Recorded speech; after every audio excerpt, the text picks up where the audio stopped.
You're Locked on the New York Rangers, your daily podcast on the New York Rangers. Part of the Locked On Podcast Network, your team every day.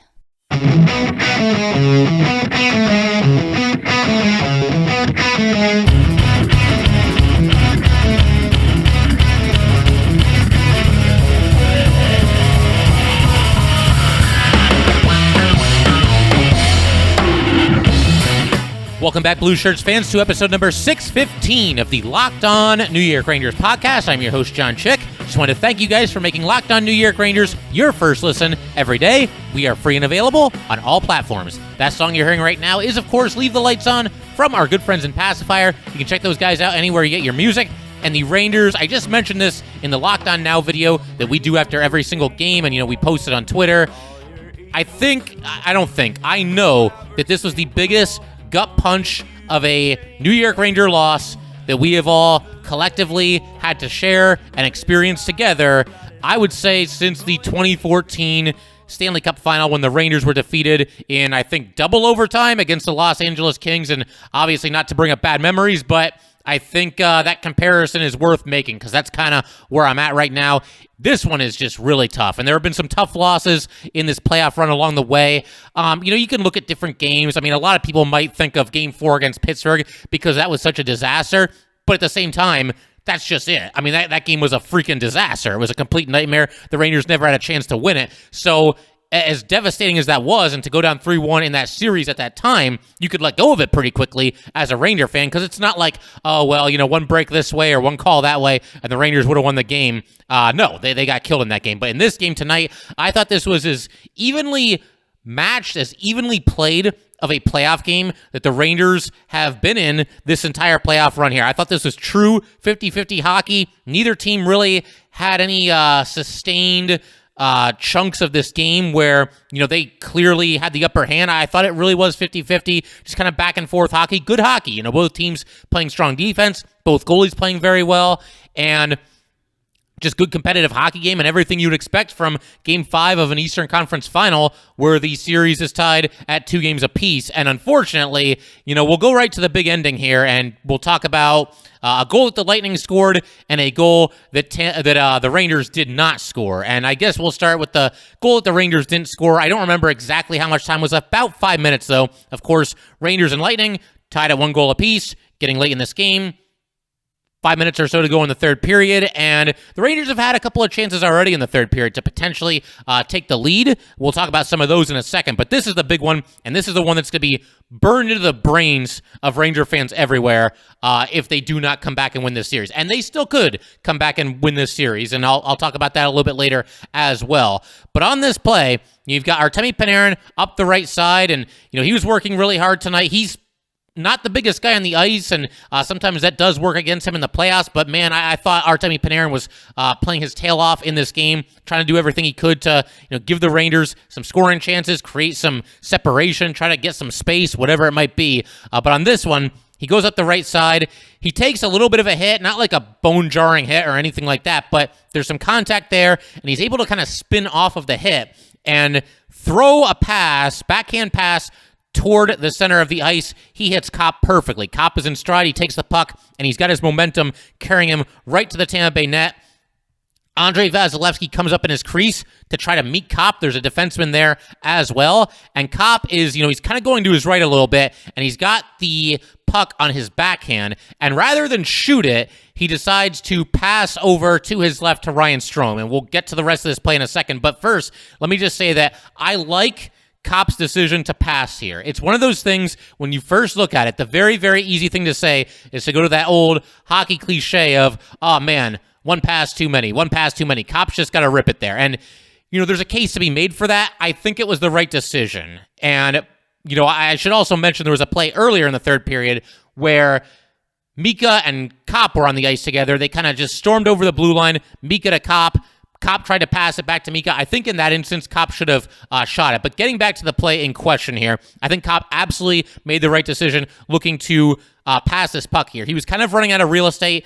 Vasilevskiy, it looked like, had him squared up, and Vasilevskiy was obviously on his game here tonight. There was a defenseman there as well, and Copp's only choice, if he was going to shoot the puck, was to take a backhand shot. Not to say that he can't possibly score on a backhand, but when you look at the two options, I think the better option was passing to Strome here, because if this pass is completed, it's a goal, and I don't really know what happened here.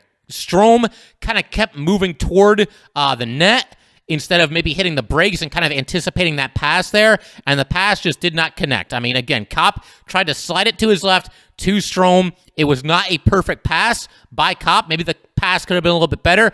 By that same token, despite it not being a perfect pass, it's a pass that I think Strome probably should be able to handle. It was behind him a little bit, and he had to reach back with his stick, and it went just off, the tip of the end of his stick, and he just could not quite corral the puck. If he gets possession of this puck here, it's a goal. Nobody on this planet is going to miss this shot here, because by this point, as I mentioned, Vasilevskiy had already big time committed to Andrew Copp on this play and was one-on-one with him, was not even thinking about the extra pass being made here. And sometimes that's where that extra pass can really help you. When you're up against a goalie that's really on his game and just isn't giving up anything, sometimes that extra pass is necessary. I think this is a great example of that. And again, I mean, we're talking, man, if that puck is half an inch forward, or if Strome is able to reach half an inch back with his stick, he's going to get possession, and he's going to put it in the net. And the Rangers, no guarantees. Hey, maybe Tampa comes back and ties it. You never know what can happen. But the Rangers at that point, you like your chances. You're going to be up 2-1 with, again, just about 5 minutes remaining. So that play was an absolute killer. And then the other play that was a killer was obviously the game winner by Palat. Initially, they gave the goal to Sergachev. Sergachev took a shot from the blue line just as he did earlier in the game when he scored to tie the game late in the second period. But in this instance, Sergachev takes a shot from the blue line. A lot of traffic in front. Ondrej Palat gets a little piece of it, and it goes into the net.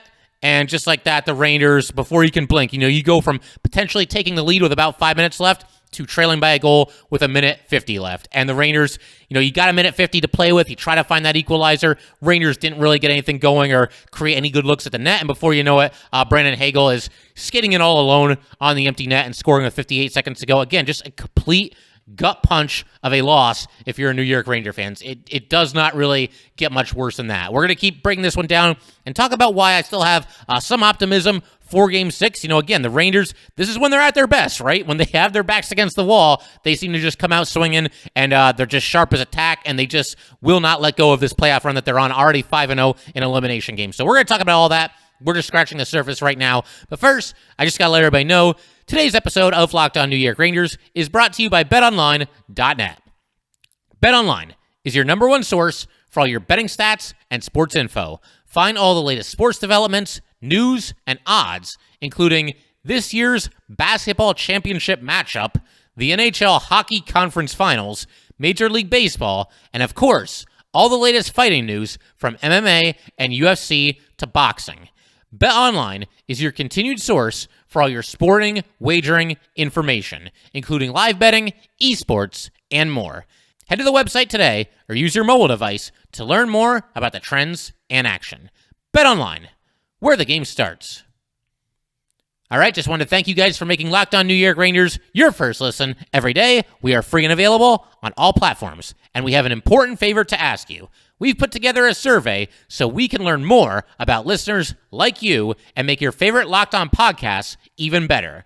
This is your opportunity to tell us what you like and what you don't like about Locked On Podcasts. Go to lockedonpodcast.com/survey right now to get started. It won't take very long, and everyone that completes a survey can qualify for a chance to win one of 10 $100 Ticketmaster gift cards. To take our audience survey, go to lockedonpodcast.com/survey. Thanks for your help. Wanted to talk a little bit about the pregame decision to, first of all, stick with the same line combination, save for one lineup change. And, of course, that lineup change was Ryan Reeves as a healthy scratch and also Kevin Rooney being in the lineup over Ryan Reaves. And in fact, Ryan Reaves is not even out there for the pregame skate. Dryden Hunt was, and obviously they ended up going with Rooney. I was fine with the decision. Can't say that I was completely shocked by it. First of all, I should probably back up here and say that Ryan Strome and Filip Chytil both were going to be game time decisions, and both ended up playing in this game here tonight. So that, creates a little bit of a logjam, and at that point, you're basically down to either Rooney or Reaves being into the lineup. I mean, I suppose Dryden Hunt could be an option, but I think the smart money was probably always on either Rooney or Reaves, and I'm fine with them going with Rooney over Reaves. It's nothing against Ryan Reaves. He did have a little bit of a hiccup in game 4, though. The first Tampa goal, they went right around him and ended up scoring a goal fairly early in that game, and then Reaves also took a penalty not too long after that. So that probably cost him. And with Kevin Rooney, you've got somebody who, he plays center, which is kind of important in a game like this because, I don't know the extent of the injuries to Strome and Chytil, or if they were ever in any danger of maybe having to leave this game. But if there's a situation where one or both of those players can't make it the full game, then at least you've got an extra center out there. And granted, they've got Copp and Goodrow that can play center too, but it makes sense when you just kind of lay everything out that they would go with Rooney over Reaves. Rooney also an option on the PK, although he played just 25 seconds while the Rangers were shorthanded in this game and had a team low 9 minutes and 54 seconds of ice time. So I had no issues with Rooney being in there over Reaves. As far as the line combinations, there's part of me that wanted to see the Rangers, try something a little bit different because we've now gone 3 games here, and the Rangers in those 3 games have exactly 1 even strength goal, and that goal occurred in this game here tonight. I don't want to say it was like a complete fluke goal because, Ryan Lindgren was smart enough to put the puck at the net, and obviously a very accurate shot here beating Andrei Vasilevskiy, but in a way, it kind of was a fluky goal because the Lightning, they're playing the puck around the boards. Lindgren comes up. There's nobody there for Tampa, so Lindgren just kind of comes up along the boards there, picks up the puck, takes a shot from a tough angle, and I think completely surprised Vasilevskiy that he even shot this puck, and it goes in, and it gives the Rangers a 1-0 lead, but that's it. That's the only Ranger even-strength goal in these last 3 games here, so I'll be very curious to see if the Rangers try to shuffle the deck a little bit. Do you maybe stack the top line? Do you try a top line of Mika, Panarin, and Vatrano? Do you try Mika, Panarin, and Lafreniere if you want to really mix things up and go with one player from every line? I think it's something that could be worth looking at. Or maybe you do this. If you want to stick with these same line combinations that the Rangers went with in this game, because it's not like they were woeful offensively. They created some scoring chances here and there on the night. But I think if I'm Gerard Gallant, I'm going into Game 6 with a plan B. Like, if we go with the normal line combinations and we get, once again, like 15 minutes, 20 minutes, the first period into this game, and there's just not any scoring opportunities happening, the Rangers don't have any goals, or they're just not looking good enough offensively, then I think you make that switch, you pull the trigger and you go to plan B. Whatever plan B is, whatever the line combinations are, you make that change right then and there. You can't wait around too long because, once again, you're now facing elimination. And this is another thought that I had. Obviously the Rangers, it's a tough spot to be in, facing elimination against this team. It's crazy how fast a playoff series can kind of just turn on its head. We saw the Rangers on the fortunate side of that against Pittsburgh. Pittsburgh was up 3-1 in the series. They're up 2-0 in Game 5. It looks like the Rangers season is going to end with a whimper in Madison Square Garden, and all of a sudden the Rangers just come to life. They come storming back and they win that game, and they win the rest of the series as well. So you were that close to the Rangers losing in 5 games in the first round, and then in this series, the Rangers win the first 2 games in fairly convincing fashion, and then in Game 3, you've got a 2-0 lead, and you're so close. You're so close to having a stranglehold on this series, a 3-0 series advantage, and it just doesn't happen. The Lightning come storming back, and they win that game with a late goal in that one as well. And since then, that just started a 3-game winning streak for Tampa Bay. So it really is crazy to think just how quickly these things can change. And, we've gone from the Rangers being up 2-0, and, man, if we can win Game 3, we've really got this team by the throat. We're 1 win away. We're up 3-0. That's what it would be like if the Rangers won Game 3. Then you lose Game 3, and you go to Game 4, and it's like, all right, well, we win this one, we split in Tampa, we're up 3-1, we're still in good shape.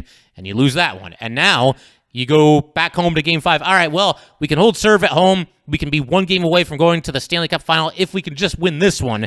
And we'll be up 3-2, and you lose this one. And now, Game 6, listen, despite everything that's happened, these games have been competitive. I thought the Rangers played fairly well in Game 3. Not great, but fairly well. They didn't play well at all in Game 4, and they played very, very well in this game here tonight. They're in these games. They've got a chance, and like I said, they're at their best when their backs are against the wall. And now you're in a situation where with Game 6 here, okay, you know what? These last 3 games have not gone your way. You are 1 win away. Think about that. I mean, imagine if I told you this before the season started. The Rangers are 1 win away from hosting a Game 7 in Madison Square Garden. And not to look too far ahead or jump the gun or anything here, but something that is definitely, I think, worth noting, if there is a Game 7, and I think this is something that's going to benefit the Rangers, there's actually an extra day of rest there.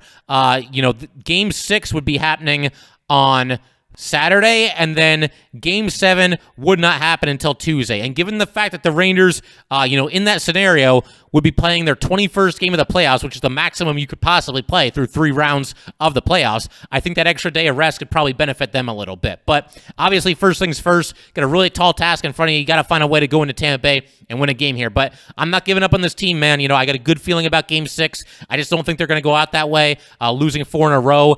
And again, we've seen so much evidence all regular season, and especially here in the postseason, just how good this team is and how dangerous they can be when their backs are against the wall. That's when the Rangers excel, and that's when they're at their best. They seem to really thrive with that underdog, bulldog mentality, and that's why, I'm not throwing the towel yet. I think the Rangers can find a way to get it done in Tampa.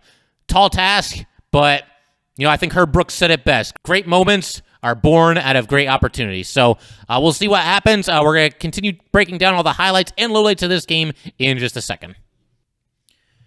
All right, so I do my best to not really point fingers at the refs. I try not to do this very often. I mean, occasionally I'll say things like, oh, well, I think they missed a hold here, or I don't think that was a trip, or something along those lines. And in this playoff run for the Rangers, I mean, there's always going to be a little bit more attention on the refs in the playoffs because just like the players, for the refs, every single thing that they do is magnified, and it's just that much more important in these Stanley Cup playoffs.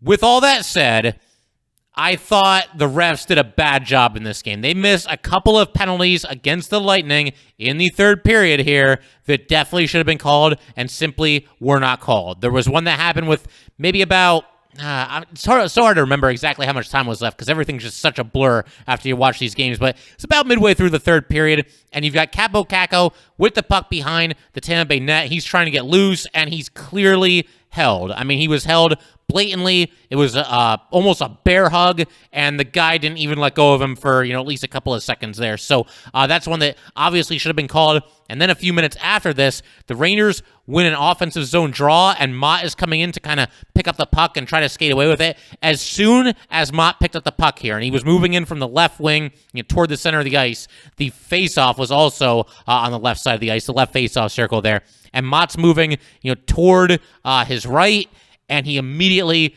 gets tripped. It was so blatantly obvious. Both these penalties were, especially the one where Motte got tripped down to the ice, and they just did not call it. And at that point, I'm waiting for some ticky-tack nonsense penalty against one of the Ranger defensemen.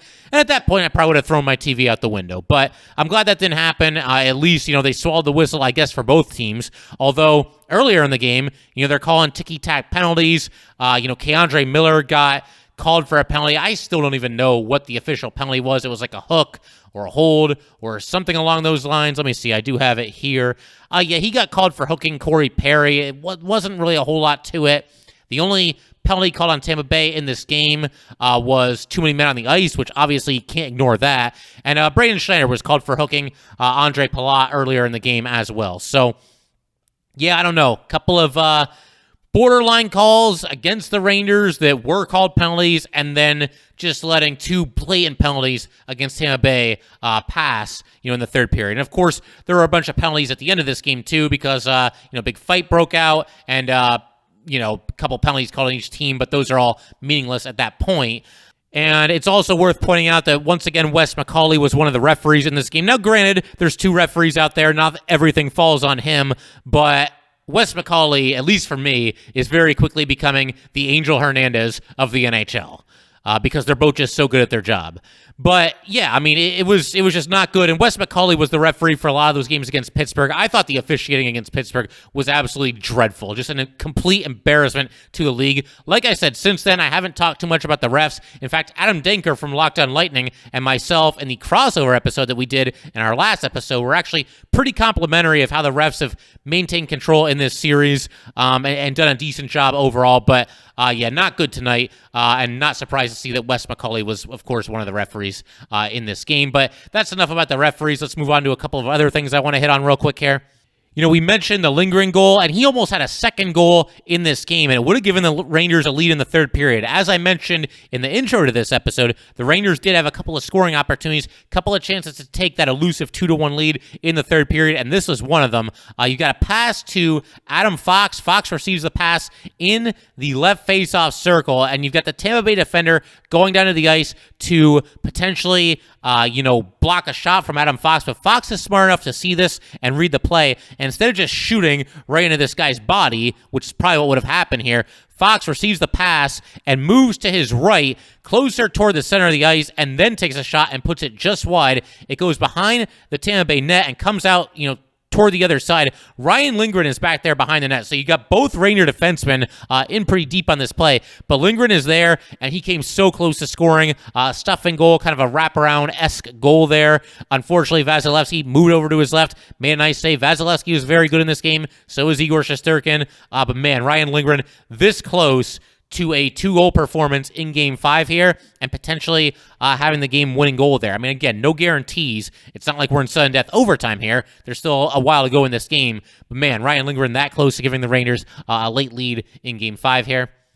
And I also have to mention the play that Igor Shesterkin made, which actually resulted in the Rangers getting their first and only power play of this game. So you've got a situation where Killorn is trying to spring Paul on a breakaway, and he passes the puck ahead, tries to lead Paul into the Rangers zone. Igor is smart enough to read this play, come out of his crease, get to the puck, and shoot it out of harm's way.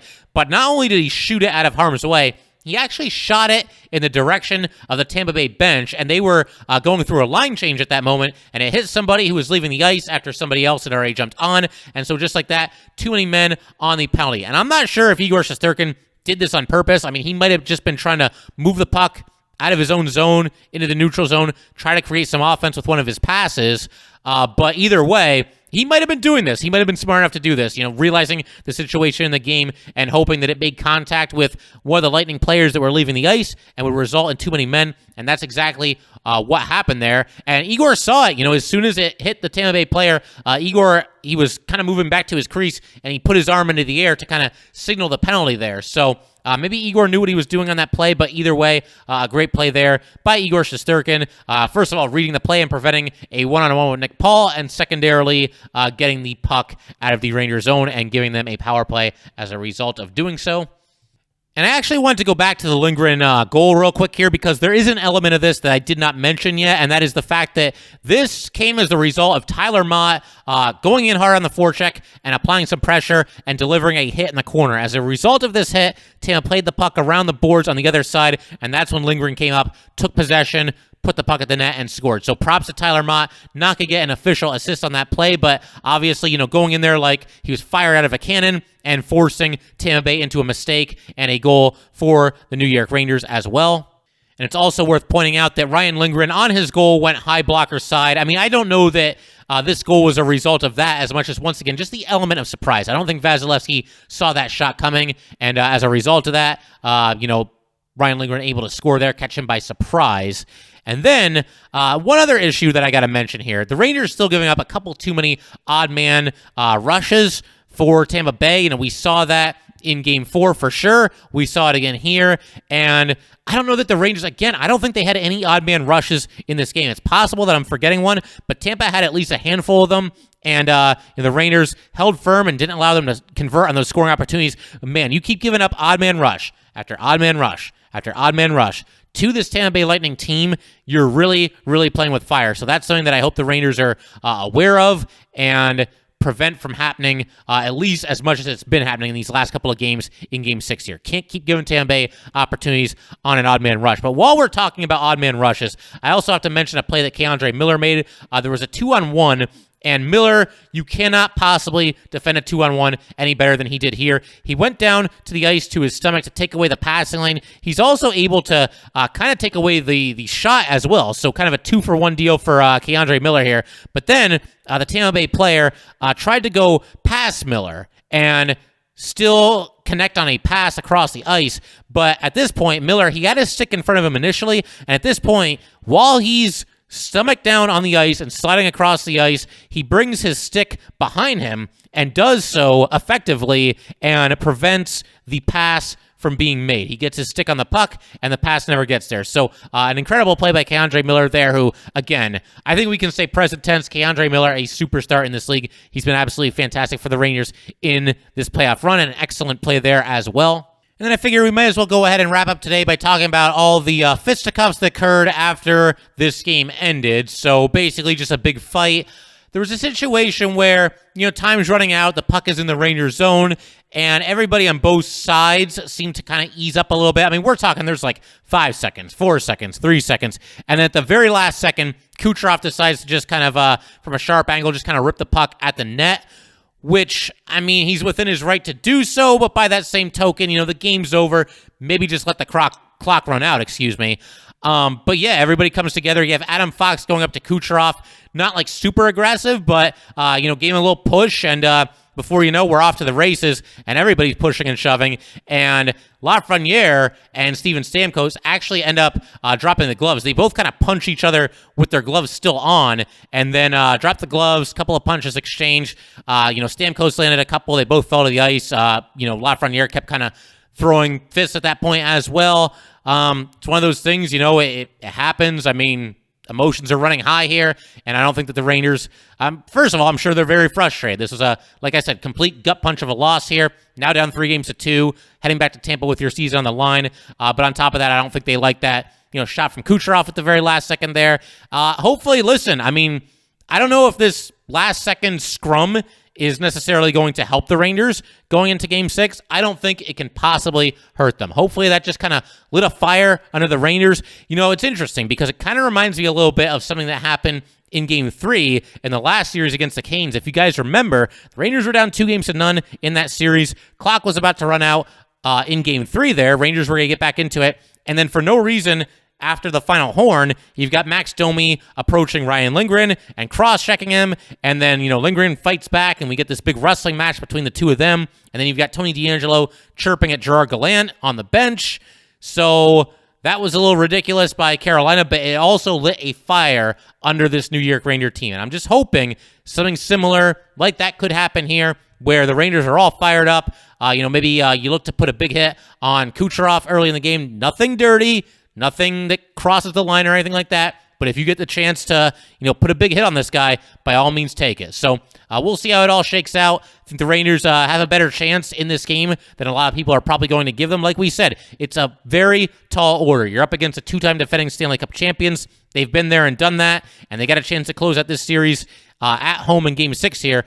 By that same token, once again, the Rangers, they just play with big-time emotion, big-time desperation, and just big-time grittiness when their backs are against the wall, as they will be for Game 6 on Saturday. But that will pretty much do it for today, guys. Once again, if you'd like to get in touch with this podcast, please send an email to lockedonnyrangers@gmail.com. Once again, that is lockedonnyrangers@gmail.com. Definitely give us a follow on Twitter as well, @LO_NY_Rangers. Once again, it's @LO_NY_Rangers. Thanks again, guys. I'll see you next time. Thanks for making Locked On New York Rangers your first listen every day. In our next episode, we're going to break down everything that happens in this must-win Game 6 for the New York Rangers against the Tampa Bay Lightning. Now make your second listen Locked On NHL. Locked On NHL covers the playoffs like no other. Hear the latest news and opinions from local experts every Monday through Friday. It is free and available wherever you get your podcasts.